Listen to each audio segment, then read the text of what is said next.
Como habíamos anunciado, estamos en la cabina de RPP con el doctor Domingo García Belaunde, constitucionalista por excelencia. Señor García Belaunde, muchas gracias. Por estar acá. Gracias por la invitación, por supuesto.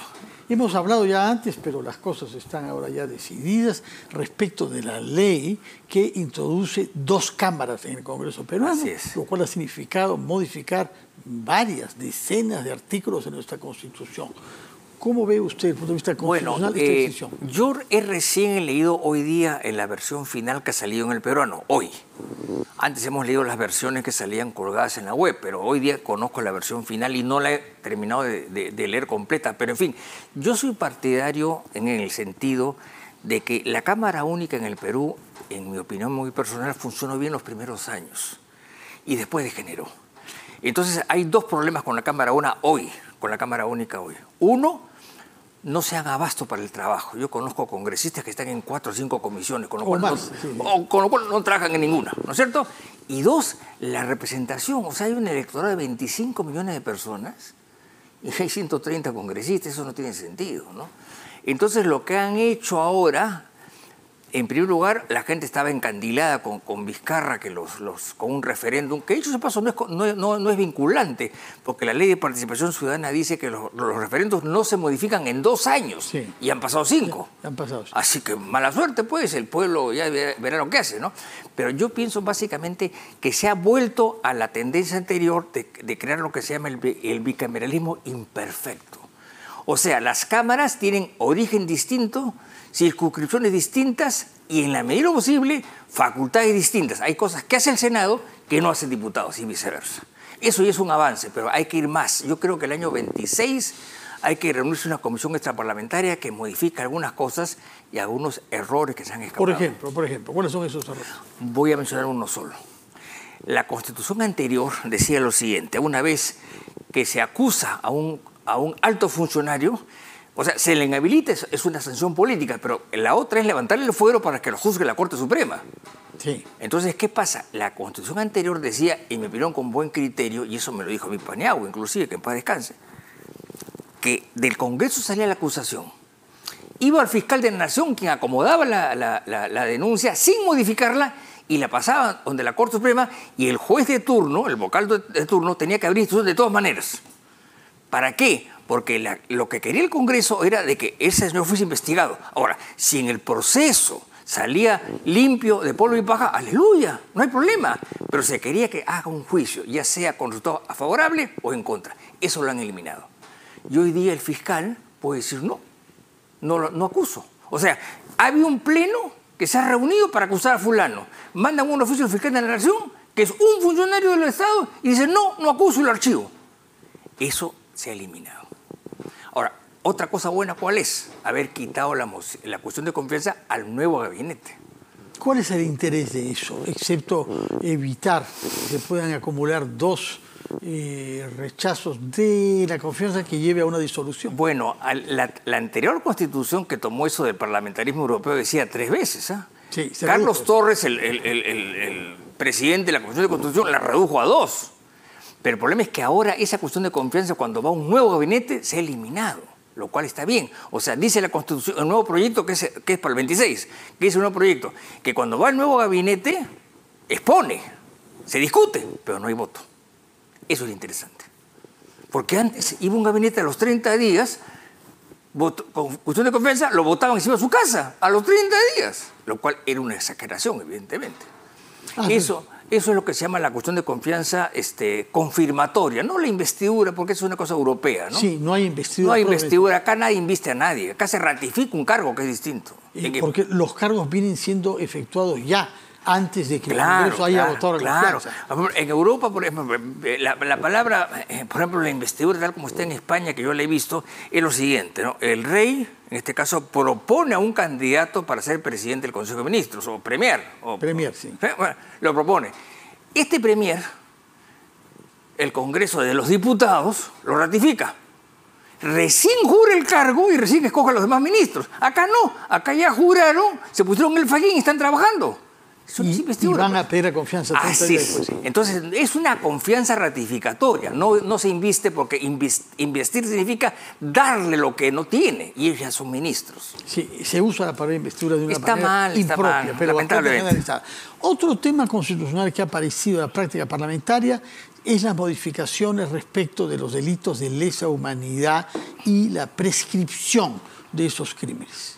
Hasta donde yo estoy enterado, estamos precisando que los delitos de lesa humanidad se incorporaron al derecho positivo peruano en el año a fines de 2002. Sí, cuando adherimos al Tratado de Roma. Exacto. Entonces, evidentemente, un principio básico del derecho penal desde la época de Beccaria, hace 200 años, es que no hay leyes retroactivas. Entonces, ¿cómo que yo cometí un delito de lesa humanidad, entre comillas, el año 98? ¿Por qué lo pone entre comillas? Porque no lo era, pues en su momento no lo era. O sea, Fujimori no cometió delitos de lesa humanidad. Habrán sido horrorosos los crímenes de Fujimori. No interesa, no eran de lesa humanidad. Así no fue condenado. Y porque recién en el Perú existen del 2002. Y Fujimori se va el 2000. 2000, sí. Entonces, no hay pues. Entonces, como hay muchos casos parecidos, y no todos se van a beneficiar con un indulto, evidentemente. Entonces, no, pero entonces hay ahora prescripción de esos crímenes atroces y de esos crímenes... No he leído la norma exactamente, no lo sé. No soy muy partidario de eso, honestamente. ¿De qué, perdón? No soy muy partidario de que no prescriban los delitos. Para mí lo ideal sería que los delitos no sean considerados como tales. O sea, es un delito común, no es delito de lesa humanidad. Pero entonces prescribe. No. Si es un delito común que no ha prescrito, pues se no, pero son delitos que han sido cometidos en los años 80. Lo más probable es que ya estén prescritos. No, lo más probable es que estén. Pero hay una norma general de prescripción en el Código Penal, ¿eh? Sí, sí, aún para esos crímenes horrendos, donde hay decenas de personas... de acuerdo a los tratados internacionales, los delitos de lesa humanidad son imprescriptibles. Sí. Pero ya no puede... Ese es el fondo del problema. Claro, pero el problema no es que sean imprescriptibles porque son delitos de lesa humanidad, son prescriptibles porque no son delitos de lesa humanidad, es al revés. Sí. Otro tema constitucional es el que tiene que ver con los movimientos regionales. Sí. Hay un malestar porque la verdad es que muchos de los candidatos que aparecen para los gobiernos regionales y las municipalidades provinciales y distritales no son miembros de partidos. Usted sabe, hay una desafección creciente de los partidos en el Perú.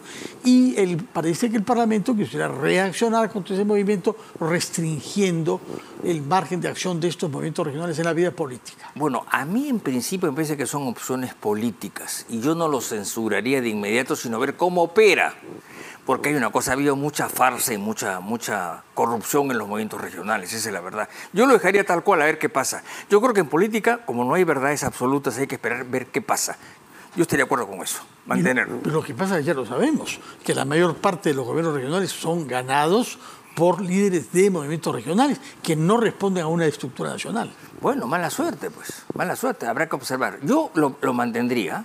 No sería un crítico de la ley, honestamente. Bueno, por otra parte, quisiera preguntarle sobre el rol que ha venido jugando el Tribunal Constitucional, específicamente respecto del caso de Rutas de Lima. No quiero solo hablar más de lo que ya ha hablado sobre ese tema. Usted presentó un informe, conocemos de su vinculación profesional. Pero sobre el principio de que hay un artículo de la Constitución, que es el 62, que define las garantías para un contrato firmado en el Perú, que el tribunal ha creído poder restringir o matizar, diciendo que ese artículo no vale cuando hay un derecho fundamental en juego como el derecho al libre tránsito. Bueno, a mí me da mucha pena lo que voy a decir, porque yo considero mucho al tribunal, creo que gente de primera, es un tribunal muy por encima del que tuvimos antes, decididamente. Pero creo que acá ha ganado la calle, ¿no? La grita, ¿no? Y un señor alcalde que va a vociferar y decir cosas inexactas por todas partes. El problema es que no se trata de que los contratos violan derechos fundamentales, no, son dos cosas distintas.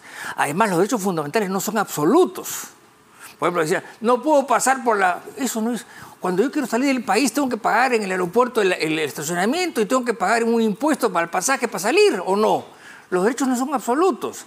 Era un contrato que tiene rango constitucional, punto, que decía que cuando hay problemas se va a la vía judicial o a la vía arbitral. Y en el contrato se decidió ir a la vía arbitral. Y ya han habido 3 casos que han ido a la vía arbitral. Entonces, en algún momento, como lo que han hecho es una salida por atrás, que es, no tocamos el contrato, simplemente no pueden cobrar, que es lo mismo, pues en el fondo están afectando el contrato. El contrato dice que pueden cobrar, ¿no? En el fondo van a tener un problema serio y aquí a 3 o 4 años el Estado va a tener que pagar unos millones de dólares de indemnización a Rutas de Lima, lo cual a mí me parece que está mal, pero se la han buscado, pues, se la han buscado. Esa sentencia, en mi opinión, con el respeto que me merecen los firmantes, es una sentencia política, no es jurídica. De acuerdo. Hablemos, porque el tiempo corre, sobre otros aspectos constitucionales, y ellos tienen que ver con la Junta Nacional de Justicia.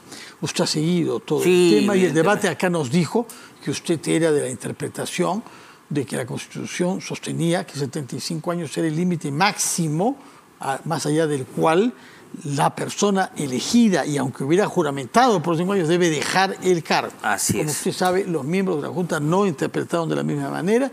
2 de ellos han sido inhabilitados por 10 años de todo ejercicio de la función pública.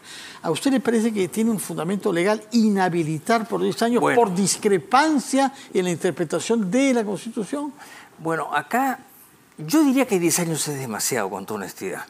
Pero no nos olvidemos de 2 cosas. Uno, que la Constitución habilita a destituir a los miembros de la Junta. Y si no les gusta, que cambien el artículo, pues. Y número 1. Y número 2, la Constitución autoriza a inhabilitar. Hasta por 10 años. Ahora bien, la Junta Nacional de Justicia ha tenido una interpretación basada en un informe del secretario general de Servir. Esa es su interpretación jurídica. Entonces, si yo quiero tener una buena interpretación, una de 2. O voy al Congreso, o voy al Colegio de Abogados de Lima, o voy quizá a una facultad de Derecho prestigiosa. No, un burócrata de Servir ha dicho que está bien. Bueno, es la persona responsable. No, para eso no funciona. Yo ya leí la ley de Servir, para eso no funciona. Ellos no tienen por qué dar opiniones. Aún más, son altos funcionarios. Servir es para la burocracia común y corriente. No le corresponde a ellos. La ley es clarísima. Ha sido simplemente un manipuleo. Ahora, que no los han debido inhabilitar, seguramente, pero sacarlos, enhorabuena. Yo no era partidario de sacar a todos, sino a 2 o 3, a más. Y sacaron efectivamente a 2, ¿no? Quizá 3, pero no más. 2, ya eso parece que ha terminado. Además, ya termina su periodo a fin de año. En enero. Por eso se ha reunido ya la comisión. Sí, claro. Se está por reunir mañana. Los rectores deben votar por los 2 miembros que ellos ponen, de universidades públicas y otros privados. Permítanos terminar con un tema de coyuntura, que no tiene, creo, alcances constitucionales, pero usted me dirá, que es el tema de la posesión por parte de la jefa de Estado de joyas, en este caso relojes de lujo suizos, sobre los cuales la Fiscalía ha solicitado información. ¿Por qué no se declaró eso en su presentación? Y si hay enriquecimiento ilícito en la base de esas compras. Bueno, no sé cómo será eso, pero indudablemente da mucha pena, por no decir lástima, que la presidenta se luzca con ese tipo de relojes que valen entre 5 y 10 mil dólares, si no es más. Más. Número 2, la pueden investigar la presidenta. Número 3, no puede ser acusada. Es muy importante, porque el 117 establece 4 casos en los cuales un presidente puede ser acusado. La única cosa que quedaría sería una vacancia. Que algunos proponen ya. Pero yo no soy partidario, me parece demasiado. Ya la presidenta está bastante aplastada con todo esto, que dejen terminarla tranquila, ¿no? Porque además, si ella sale, lo cual sería, en mi opinión, un error, habría que hacer elecciones para presidente por 1 año y medio. No tiene sentido. ¿Y para el Congreso también? No. Para Congreso ¿usted interpreta la Constitución? No. Lo que pasa es que he visto los debates. Ese texto está en el articulado del Ejecutivo, ¿correcto? Y a quien se vaca es al presidente, no a los congresistas. Pero ¿cómo explica usted que la Constitución diga que en las elecciones quienes postulan para vicepresidente pueden también ser candidatos al Parlamento? Es decir, el constituyente presupone que son simultáneos. No necesariamente. Eso está en la bicameralidad, en el proyecto, en la ley que estará en vigencia el 26. No, eso ya figuraba. Los candidatos a vice, y de hecho la ley electoral, lo hacen, seguramente, sí. De hecho lo hacen, pueden postular al Congreso. Son 2 cosas. No, pero un momentito. De acuerdo a un artículo que es el 134, si no me equivoco, el Congreso puede ser disuelto en tales casos. No existe otra posibilidad de disolver el Congreso. El Congreso no se vaca, se disuelve. Y eso está en el 134, 135. Son 2 cosas distintas. Mientras que esto está en la parte del título ejecutivo, en el del Poder Ejecutivo, que dice que el presidente se le vaca, suspende, qué sé yo. No, solamente el presidente de la República. Bueno, en todo caso... Bueno, es que los constitucionalistas pues ahora son miles, ¿no? Y opinan de todo, ¿no? Cientos. Con cientos tenemos dificultades de orientarnos y escoger a lo mejor. Pero eso tiene su lógica. Si vacamos al presidente, ¿por qué se va a ir el Congreso? Me explico, ¿no? Bueno, para que haya paralelismo entre los poderes, ¿no? No necesariamente. Es cierto que la Constitución habla de se convoca a elecciones, pero no precisa que sean generales. No precisa. Tampoco lo niega, pero no precisa que sean generales. Pero está en los debates, ayuda a revisar los debates. Es presidente, ¿no? Muy bien, señor Domingo García Belaúnde, muchas gracias por su visita. Gracias también por la invitación. Y por la respuesta que nos ha dado a todos los temas que he preguntado, incluso temas coyunturales que escapan un poco a su campo de estudio profesional, pero que lo comprometen como ciudadano, como todo el mundo. Claro que sí. Muchas gracias por su presencia. Vamos a